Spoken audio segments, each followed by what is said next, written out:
ఈరోజు మరి సామాజిక న్యాయము అనంటే కేవలం ఇతరులు ఇచ్చే ఏదైతే బర్రె, గొర్రె, ఇండ్ల స్థలాలు, స్కాలర్‌షిప్పులు, హాస్టళ్ళు వీటికే పరిమితం చేయటం జరిగింది. సామాజిక న్యాయము, సోషల్ జస్టిసు అనంటే మేము స్కాలర్‌షిప్పులు ఇస్తున్నాము, హాస్టళ్ళు ఇస్తున్నాము అనేది అందరిలో ఒకటి వ్యాపింపజేయటం జరిగింది. కానీ ఈరోజు బీసీలైనా, ఎస్సీ, ఎస్టీ, మైనారిటీలైనా గానీ ఏం కోరుకుంటున్నారు అనంటే వాళ్ళకు తిండి ఉంది. 2 పూటలు తిండి తినగలుగుతున్నారు. మంచి బట్టలున్నాయి. అదేవిధంగా ఇల్లుంది. అదేవిధంగా కొంత సౌకర్యాలను పొందుతూ జీవిస్తున్నారు. కానీ ఆ ఆర్థిక రంగంలో, సామాజిక రంగంలో ప్రవేశం లభించింది.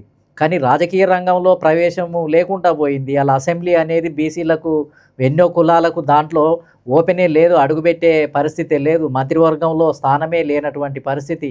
అదేవిధంగా కాంట్రాక్టర్లలో మరి ఎస్సీ, ఎస్టీ, బీసీ మైనారిటీలకు 90% దాంట్లో స్థానమే లేనటువంటి పరిస్థితి. అంటే ఇవాళ కొన్ని రంగాలు ఇంకా ఎస్సీ, ఎస్టీ, బీసీ మైనారిటీలకు అసలు ప్రాముఖ్యత అసలు ఓపెన్ అయినటువంటి పరిస్థితి లేదు.